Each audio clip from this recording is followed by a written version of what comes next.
are feeling very hungry now, right? Yeah. And guess what? You know what we're going to have for dinner later? Pizza!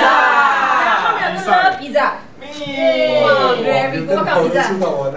Hawaiian pizza. Hawaiian pizza, yeah? Yes? Okay, very good. I don't know what pizza Joshua has ordered later, but I'm sure we're going to have a very good dinner later. Is it right? Yeah! Very good. Now, do you know what I'm doing actually? Building rapport! Very good, building rapport. Do you know that, every time, there are times in your life, right, where you meet somebody new, and when the first time you see the person, you have such great rapport with the person. You keep talking like you are a long lost friend, but there are times when you meet with somebody else and you just don't feel like you have anything in common with the person. You just ask one question, they answer one word, and you find, no kamka. Why is that so? Anybody have any idea? Why is that so? Me. No rapport. No rapport. Okay. Some people say no karma, yeah? Okay. Right. So in this case is no rapport. Okay, I'm sure some of you also go to, you want to meet insurance agent, right? You want to meet insurance agent? Yes. But why is it that you sign up with this insurance agent and not this insurance agent? Why? Feel good.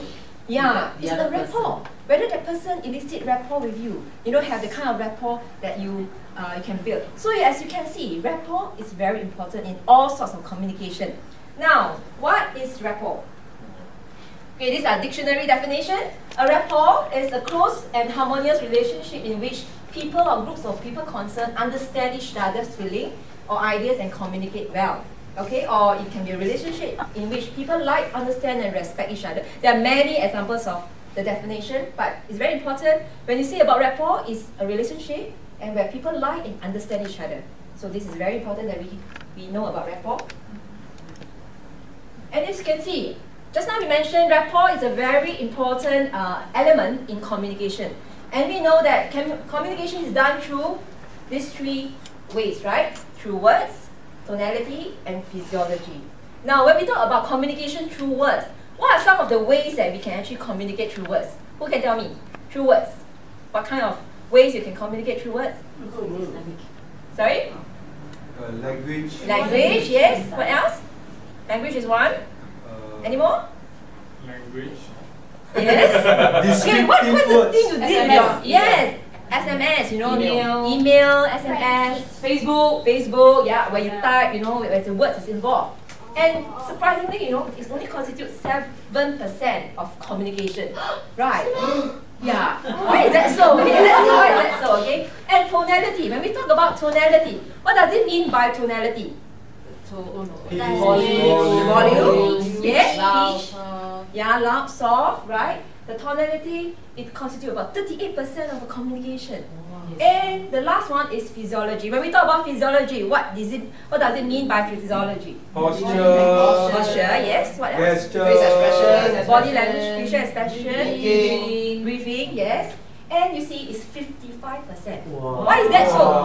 When someone says, I'm happy. Okay, the words is what? I'm happy, but can you tell that he's happy? No, right? So you see, communication through the two methods of tonality and physiology actually constitute a lot more.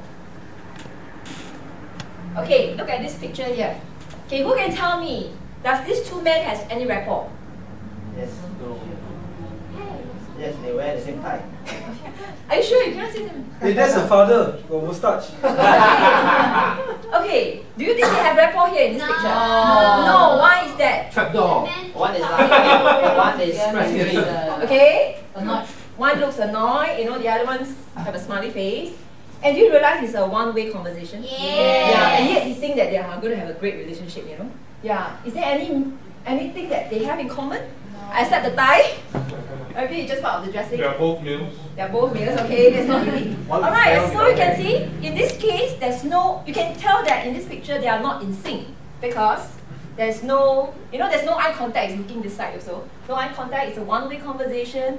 They don't look like they are in sync. No rapport here. Now what about this picture?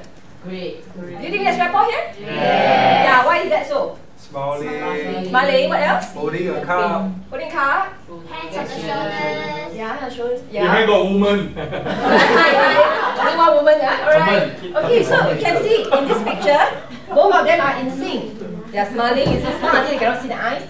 Okay, and they're holding the cups, mirroring each other. You look, this picture, they have rapport, right? They hug each other like this. Okay. And so, how do we create rapport? So, since we know that rapport is very important, especially for those who are doing business. You first when you deal with people, and in our work right here, we actually deal a lot with people. And so, building rapport is very important because as you meet new people or new clients when you do business, you need to build up rapport in the shortest possible time. And the good thing is it can be learned. All right. So, how can we create rapport? A few ways we can do it: by matching, mirroring, and crossover mirroring. Okay, so matching, it means doing the same as the other person, and mirroring is acting as though you are looking through the mirror, and crossover mirroring is when you mirror an action with a different part of your body. For example, when the person taps the food and you tap your hands, okay? So let's see, what are some of the things that we can mirror? Okay, so what can we mirror? We can mirror physiology, that just now we talked about the body language, alright, the tonality, and words. So when we match and mirror physiology, so these are some of the things that we can mirror. Posture. Okay, the way you sit, when two person is sitting, you can actually mirror their posture. As you can see in this picture, they are actually mirroring the posture of, like they're quite laid back and relaxed. Can you imagine if one person look very laid back and the other person like, very kanchong and look very nervous? There's no rapport.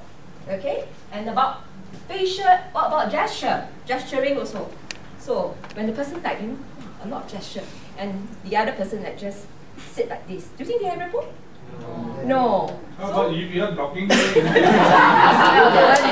can try and shake a little bit, and sometimes you realize you actually have some accent in it also. You try to have rapport with the person, right? Yes. Okay. Facial expression, same thing with facial expression. The person, you try to mirror their facial expression. They're very happy. You also smile. You can mirror those expressions. Breathing would be the technique that might be a little bit difficult because you have to really observe carefully to see whether their chest are moving fast or slow. And don't look too closely if it's a female, okay? Very important. I move closely, you can see. That's different, okay. Now another thing we can match and mirror will be the tonality. Now tonality, we talk about the voice. Okay, the voice, and when you talk about voice, it's talking about the pitch. Okay, the pitch. Now the pitch, if a person has very high pitch, and then you try to also match in high pitch, otherwise it will be like very not in sync, We try. Of course not everybody can do that, but you do it all this subconsciously. And the timbre will be the quality of the voice, and how fast, and how fast you talk is also very important. If one person is talking very slowly and you talk so fast, the other person might not be able to catch up. Okay? And volume of the voice also will determine how in sync you are and how you can build a rapport with the person. Okay, so volume, when the person is speaking, very soft, you try to match that. Of course, you don't do it until both you cannot hear each other, okay? Right. So maybe when you do that, you can slowly lead the person to be able to speak louder. And of course, the last thing we can mirror is also words. Match and mirror words, such as predicates. When you talk about predicates, it's like, if the person is a visual person, so you can talk more about I see, I look, imagine. Okay, you can show a lot of pictures, that kind of thing. So that the person who is more visual, they can actually respond better to you. And for those who are auditory, you can use more sound, listening, listen to this. And you can say you can present whatever your proposal in a more sequential manner. And for those who are kinesthetic, okay, of course, you'll be more of a feeling person. You might want to have a closer body contact, closer space. You can sit closer to each other. They like, more touch. Okay? Okay, don't anyhow touch. That's very important, okay? Yeah. All right. And of course, those who are AD, you appeal to more of their analytical, sense where you can give them more data to analyze. You can show them the proposal and stuff like that.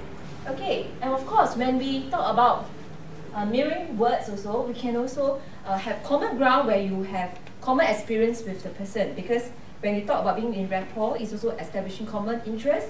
And paraphrasing is also one way that you can do. When a person says something, you pick up the keywords and you paraphrase back to them. Of course, with rapport, you can't influence because you influence the people around you, and with influence comes success. So I hope all of you can be very successful.